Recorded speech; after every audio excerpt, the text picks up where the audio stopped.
Recording. And we are live. Good evening, everybody. Happy Saturday. Anything in the news we should talk about? If you had a late Friday night, if you went out drinking last night and stayed out real late, maybe partied a little too hard, and you slept till like 2 o'clock, you apparently missed a coup in Russia.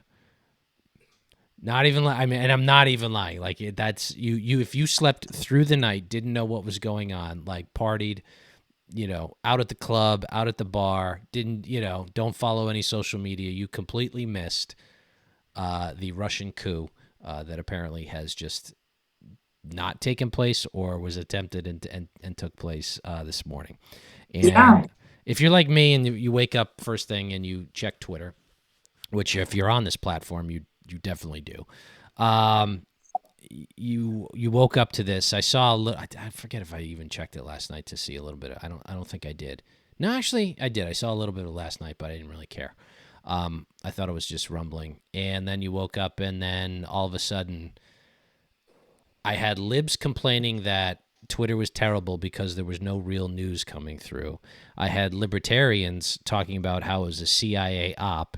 I had journalism professors, complaining that they couldn't tell what it was a legitimate news organization since Elon made this site such a shit show.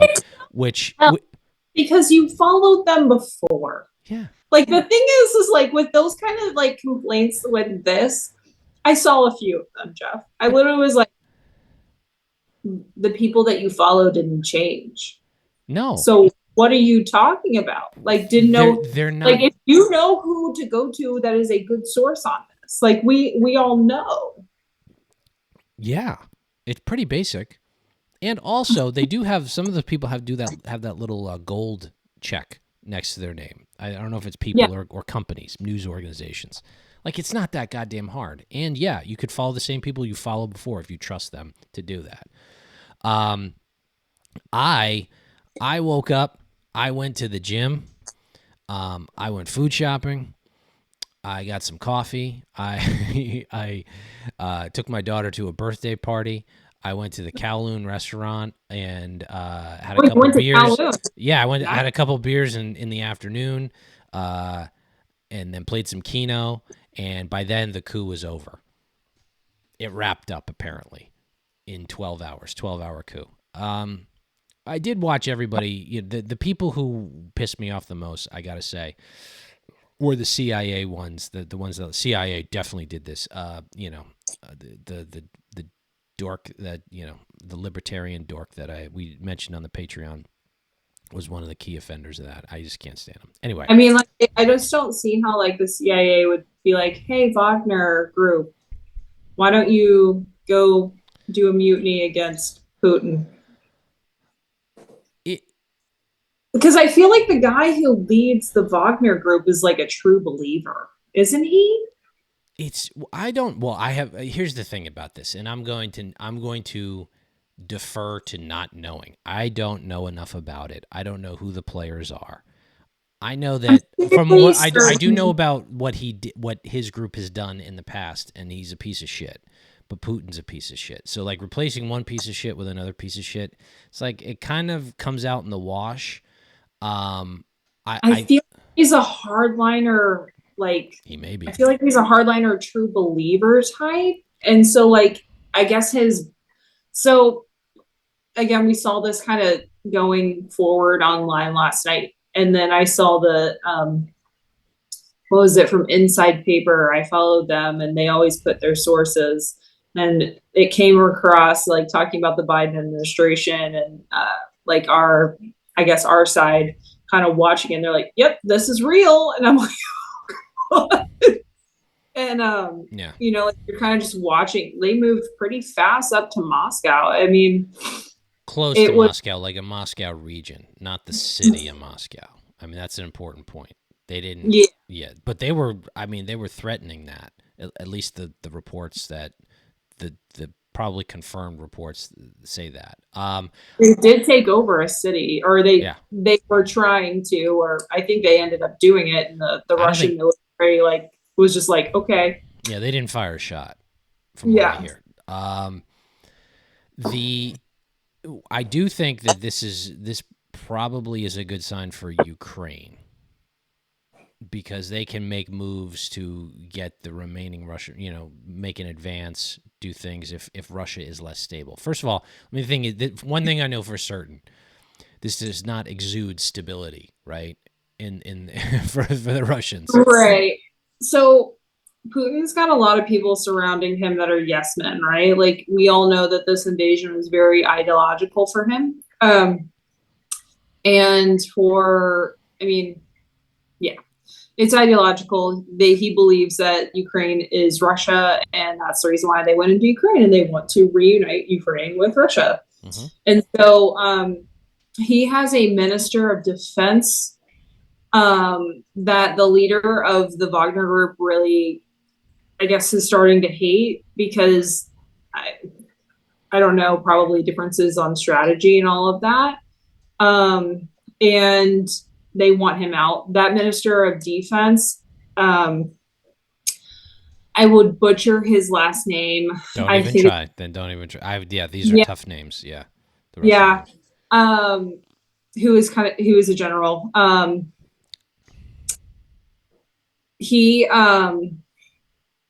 guessing with the Wagner group, they're just in a disagreement about way to move forward.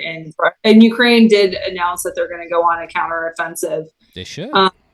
They should. And so, yeah, I mean, and I just think it's kind of, how can I say it? It's funny in the reaction of the world to this. So like, I found a lot of the jokes about it really funny, but then like, I was like, oh, this is very real. Russia has a lot of nuclear weapons. Yeah, that's the thing. Yeah, it's like, I get to that point, and like, yes, I want to see Russia exit Ukraine, and I want to see Ukraine win. Let me be clear about that, okay? Right. There are some on the right who, the Tucker Carlson's put this forward, that it's like, well, they deserved it because they were provoking Russia. I mean, but which I never buy. I don't buy that. I think it's bullshit. But and I'll have that debate. Russia believes they're being provoked. Russia believes. Correct. But even if that's their motivation. But it's this self-fulfilling prophecy almost, where the whole situation. When you and I did an episode back when they were amassing troops on the border, and I just didn't think, I was 50-50. I wasn't sure. You thought it was going to happen, and you were correct. And I was like, I just didn't think he'd be that stupid. Like, it hasn't gone well for him. I didn't think okay. So here's my thought process on this. And I can go back into what I thought back then. So when you have a country with its economy is the size of Italy, and you put that amount of military equipment and personnel on the border, you're going in. He's done the saber rattling thing before, but it was always very much less equipment and personnel on the border, threatening to go in. Okay. And then when he went into Crimea, it was more the little green men. It was more covert. Yeah. Yeah. It was more covert effort to take it. That was a lot of military personnel moved to a border. I mean, they went through Chernobyl, like the way that they did this was nuts. And so when it all broke down, I was very sad because I was right. And that's one of the reasons why I did not like being right in that situation, because Putin's been talking about this and he's been making this ideological dissent for a long time. I think that, and again, I'm not like a foreign policy expert. I'm just kind of going off of what I've read about Putin and the situation. And I've read everything. Like, I've read even I've watched Tucker Carlson's like talks on this. I've read pro-Ukraine literature. I've read the strategy on this. right now, Russia is trying to run out the clock, and so is Ukraine. And Ukraine needs to start doing a counteroffensive to push them back. Yeah. This move by the Wagner Group shows a fracture within the military. I don't want to say high command. I mean, Russia employs the Wagner Group to go. They went into the Syria. They represented Russia in the Syrian civil war, and they have been in combat against American troops. So when you see these pro-democracy being people online being like, go Wagner Group, I'm like, absolutely not. No, they're not. They have sought to kill American soldiers in combat. What they do in Africa is horrific. There's no good guys in this situation, right? So there's no good guys. So you're sitting there in the United States watching this go down, where we're sending weapons to Ukraine and supporting them and propping up their military along with the rest of the West, and we're seeing this paramilitary group march toward Moscow, and you see Putin fly off into this undisclosed location because, I mean, shit got real for a little bit. You could tell that Putin felt threatened. Yeah. That fracture is, how can I say this? What I fear, if anything were to happen, is the collapse of the Russian government, because again, they have a lot of nuclear weapons. And I don't want to see it descend into a military wanta. That was what my big concern is. Let's say this was going to get bigger. I don't trust this guy who leads the Wagner Group with all Russia's nuclear arsenal. Well, this is the thing. It's unlike the conspiratorial minded in on Twitter. This is probably not a CIA plot. That they were probably watching it kind of amused. I mean they're probably watching CIA was involved. One, I don't think they could pull this off. Two, what's the end state? You replace Putin with this Prigozhin or whatever, Prigozhin, whatever the hell his name is. No, you don't do that. Here's the thing: you need stability. The goal should not be, to try to, be puppet master here. And you couldn't be if you tried. The goal should be stability. Now, Russia invading Ukraine is the ultimate destabilization of the region. So when the self-fulfilling prophecy I talked about before, it's like, Russia's complaining about Ukraine possibly, this is before the invasion, Russia's complaining Ukraine possibly joining NATO is a provocation. Ukrainians say we need to join NATO because we're threatened and they're going to invade. Well, when you invade, it's well, see, told you we need to be in NATO because they were going to invade, and Russia looks like the aggressor. So the Tucker Carlson bullshit spin on this is completely wrong. All right. And this is, again, the libertarian and the populism. Yeah. I'm not advocating for American boots on the ground in Ukraine. I don't think that is worthy of our American military going over there. I do think that we should send them weapons. My big thing on the background, which I do get flack for online when I make this point, is that we do have, when we send things over, we need to make sure that they're replaced. So our military is lethal at all times. And so my concern is the speed in which we're replenishing a lot of our military equipment, also taking care of the Navy. That's a whole nother mess that I've been reading about recently. Your concern is, and I agree with you there, because that's where it comes into, this is again why I don't think the CIA did this, is because look at who's in charge of our government right now: Joe Biden and the D team of the Democrats. I think the libertarians' argument is that the CIA is a little bit more rogue and they do whatever they want beyond who is the president. Sure, yeah, sure. I think the CIA was very much not involved in this situation. Yeah. Because they're like, no, it's too stupid. We're not involved. Yeah. We're watching, get out the popcorn. We're finally not involved for once. No, I'm just kidding. I mean, but like, So yeah. look, it's gonna. I'm curious to see how this shakes out. I don't see. You pull this, and you're the head of the head of the Wagner group. Wagner group. Wagner, because Wagner, it's named. W, So double V, not it W. is named after the composer because they like to use that far right extreme icons. The Flight of the Valkyries, right? Mm-hmm. Yeah. They are considered, which is interesting. The weirdo, like the very people who are like, oh my god, the Ukrainians were Nazis and everything. Like it's like, there's some validity to they're it. literally Nazis. Well, yes, they are. There was some validity to the Ukrainian Nazi stuff, but not as much as it's been made out to by the populist crowd. But you know where that comes from, right? The Wagner stuff in military, right? Not just the Nazis from back in the day, but there's a scene in. Do you ever see Apocalypse Now? I have actually never watched that full movie. Which I need to sit down and watch that movie because it's one that you like. I feel like everyone has seen. Yeah, it's very good. It's very good. It's very dark.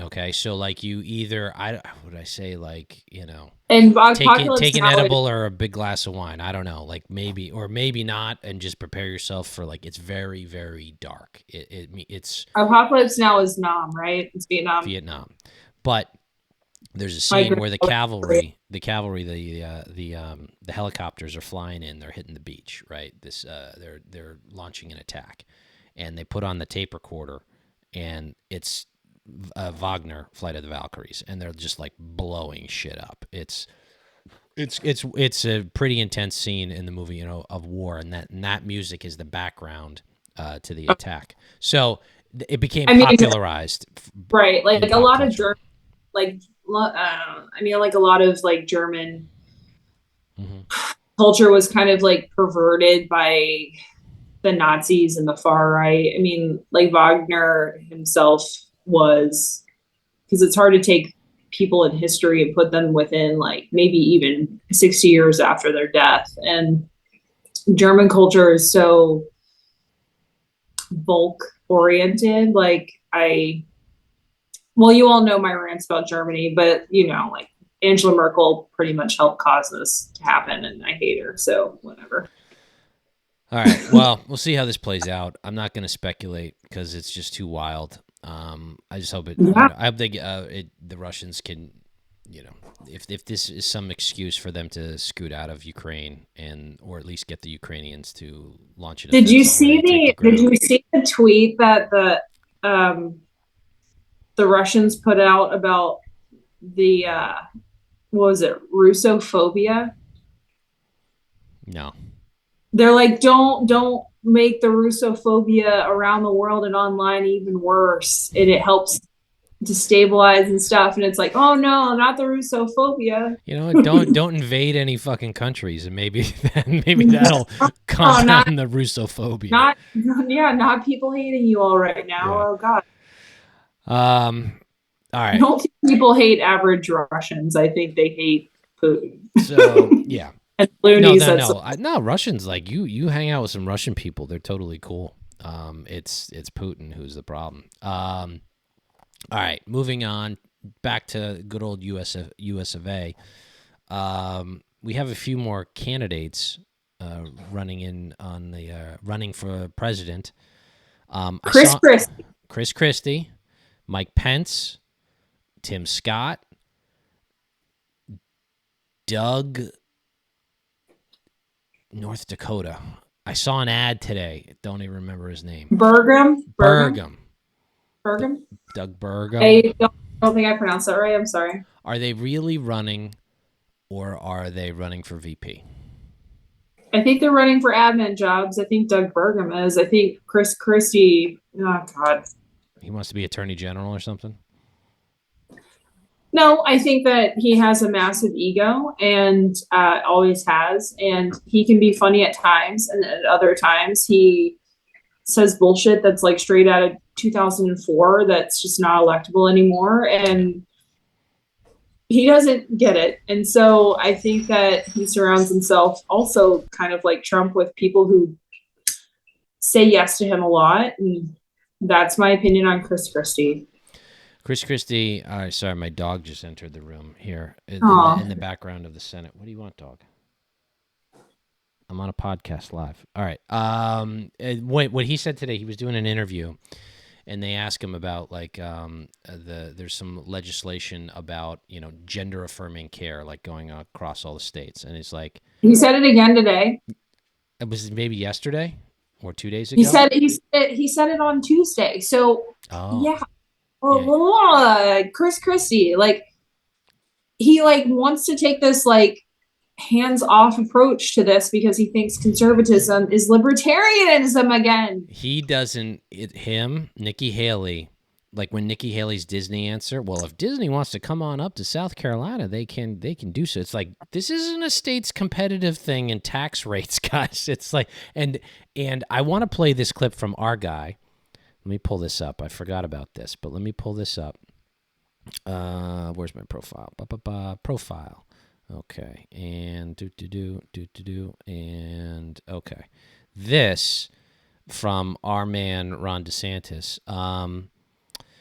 So one, I want to point out, hopefully soon, we'll forward this to like Christina or the campaign team. I've donated / bought merch. I'm waiting on my merch, Caitlin. My merch isn't here yet. Wait, from who? From you bought who? merch from RBS. You like the pockets on the t-shirt. I'm sorry. Okay, so Jeff, I was in Greek life back when pockets on t-shirts was popular. Okay. All right, I'm gonna share the audio with you on this. And then get over. So this like I put the little GIF on Twitter of like injecting it into my veins. This is so good. All right, minute 14. Let's hear it. For far too long, we've had a lot of Republicans that get into office, and they're almost like potted plants. They don't want to lead. They want to follow polls, have their finger in the wind. They do not want to take on fights that are going to lead to the media attacking them or the left attacking them. And so what they end up doing is, they'll do a tax cut here, something there, but they tend to defer to the media, they defer to corporations. And what that means in this day and age is that the left will win because they're going on all fronts. They're pushing their agenda through the schools. They're pushing their agenda through corporate America. They're pushing their agenda through an unaccountable bureaucracy. If all you say you're going to do is sit there and only deal with taxes and certain spending issues, then you're giving away the game. So you need full spectrum leadership. You need to understand that the threats to freedom are not limited to what happens in an election or even in the halls of government, but it extends far broader than that. We understand that in Florida, and that's why we've become the free state of Florida, because we've protected this freedom all across the board. Potted plants. That's a good analogy. I mean, Chris Christie is a big, fat, potted plant, but that's so that's it. Like, that's the difference. If this were 2012, 2015, if it were in even maybe right after Trump in 2017, 2018, like it would still hold. Like, no, they have gained too much ground. There's insanity in the state legislatures. There's insanity at the federal legislative level. Again, like DeSantis mentioned, in corporations, in schools, it's everywhere. It's cultural. If you're not willing to fight the culture war, sit down, go away, get out of the way. And do it in a smart way. Like, that's the thing. Like, that sounded perfectly intelligent and reasonable, what he just said. The political left is arguing that puberty blockers is appropriate medical like response to someone saying I'm confused about my gender. Like, who is the adult in the room that says, let's try to figure this out on a better level than just giving out these medications and doing medical transitions? And Chris Christie wants to take a hands-off approach to that. That's insane to me. Yeah. Yep. No, I'm not saying that it is a number one issue that voters vote on, because obviously you have like immigration and the economy and all this other stuff. But if you're going to take a hands-off approach to this literal insanity, why the fuck are you on the debate stage, other than the fact that you want to sit there and you want to rip on Trump the entire time? Because when you get on that debate stage, Chris Christie, Nikki Haley, Tim Scott probably won't, but like all they're going to do is turn and look at Ron DeSantis, and Ron DeSantis is going to be like, dude, I've been governing Florida and this is what we're doing. Where the fuck have you all been? You've been praising Disney. You've been praising gender transitions for children and taking a hands-off approach. You allowed Fauci to control our COVID response for so long. No, it's a slam dunk, and more people will wake up to it. Well, they are. And the Chris Christies of the world, it's like you're a non-starter if you're not. And Nikki Haley, or like Nikki Haley is saying it. Nikki Haley talking about how it's a woman's issue. I'm like, no, it's not a woman's issue. The transgender stuff, it's absolutely not. It's a deep cultural issue, and it's like, and what they don't get about it is like they don't maybe have young children in the schools, or they're sort of detached. They're in a bit of a bubble, not close to this. It's like you could say in that pocket, right, of the scenario you just mentioned. It's like, well, who does it affect? It's like the kid and like the parents and the doctor. It's like their decision, but like it's like, okay, no, it goes multiple steps beyond that. Because there are activists in every single school in this country. They graduate from a college where they're indoctrinated with this stuff. They get a job at a school, so it's like not proportionally across the United States. It's probably less than 5%, probably very small. But that 5% is directed into these very specific areas of education. Of government, in certain DEI positions in companies. So it's like it's very focused and it's very specific. So it has a very profound effect, even though overall throughout the country it's not that many people. And they're pushing it. And they're pushing this curriculum in schools. And they're bullying kids in schools. Oh, we're going to have a pride parade through school. You don't have to attend. But if you don't, we'll make a real big note of it. Do you hate trans people? Are you transphobic? Why aren't you attending the Pride Parade? Why aren't you attending the event? It's this kind of it's bullying, and it's moral bullying, and the administration and the teachers are behind it. So you have to stand up to that. And the only people that are doing that are not going to be on the left. They're too cowardly. They know it's wrong, and they're too cowardly. And I think we're coming to an inflection point where the Chris Christies and Nikki Haley's of the world, who aren't willing to have that fight, or they get it, they agree, they do, but they don't want to have that fight. The Chris Sununus of the world, who don't want to get involved in cultural issues. It's like, too bad, man. It's got to start somewhere. So I'm optimistic. I want my hat. I want my mug. I want a better designed T-shirt that I can order, and start to definitely support Governor DeSantis in his bid for the White House. And I'm going to be, I'm doing some things on my side of the aisle, my side of the campaigning thing that will kind of dovetail into what DeSantis is doing. And I'm going to do my best to, more to come on that, and get him elected. I'm going to be on the ground helping him out. What say you, Caitlin? I support Ron DeSantis in this primary. I think that how can I say this? I do wish that the campaign would tone down on the vaccine stuff. But at the same time, I think that this type of messaging is strong, that he's making he's differentiating himself from the rest of the pack and saying that these people, I did like the potted plant analogy.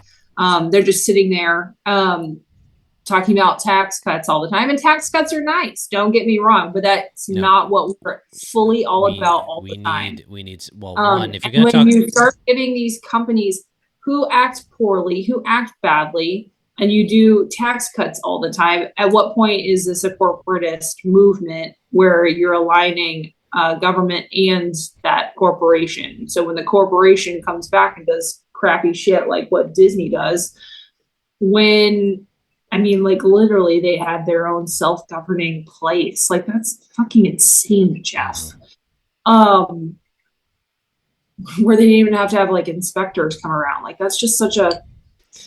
I agree with you on the vaccine thing for the campaign. Like you don't need to push it that much. It's not, it's a very online issue that, it's important.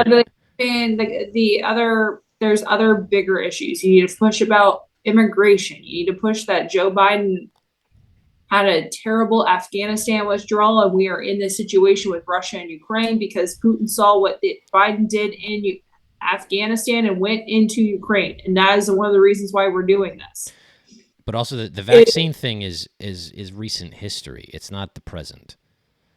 People, you know what I mean? Like it's not like active. There's not even the left and the bureaucratic busybodies are pushing for like vaccines over and over again right now. Like if that were happening, I could see it being an issue.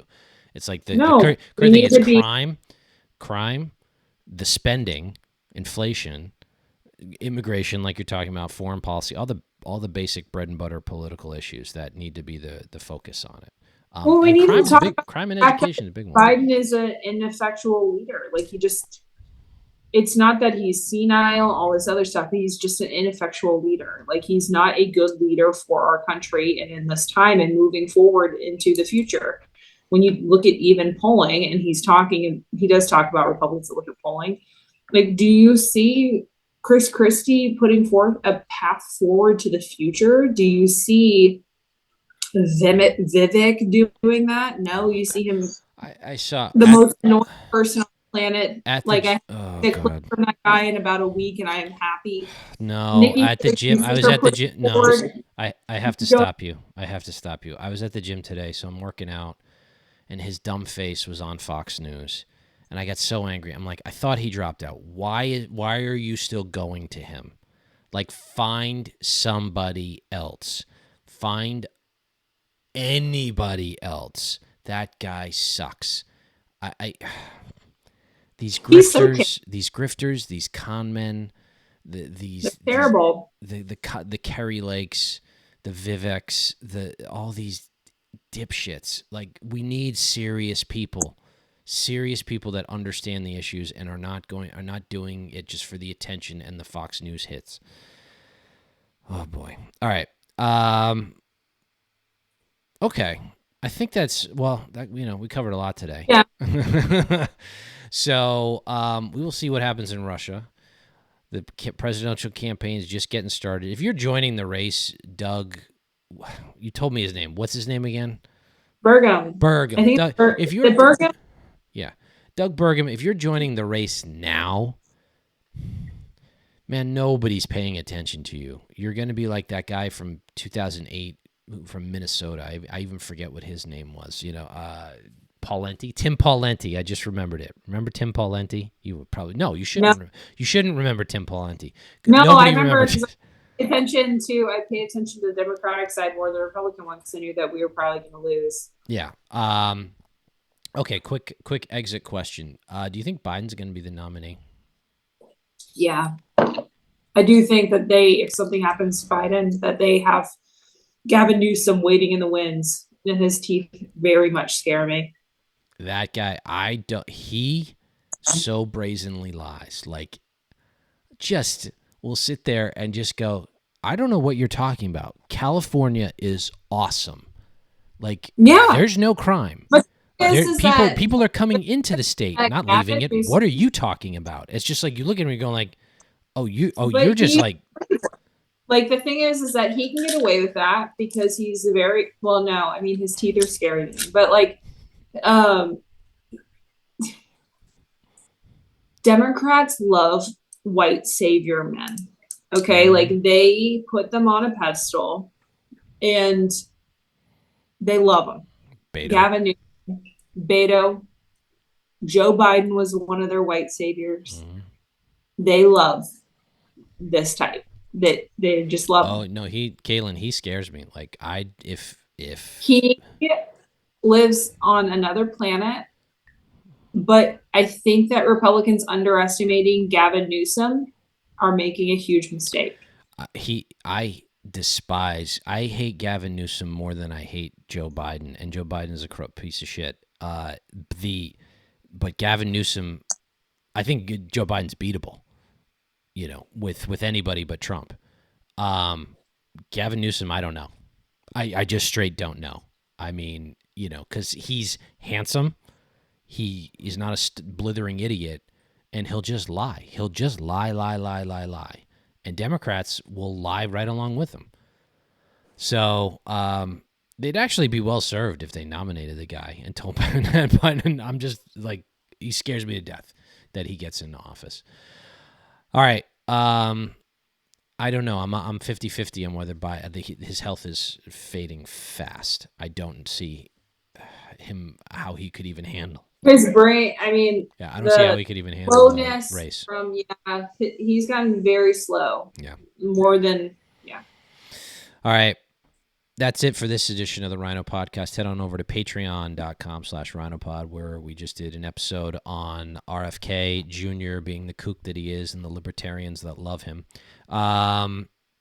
Check on out only $1 a month.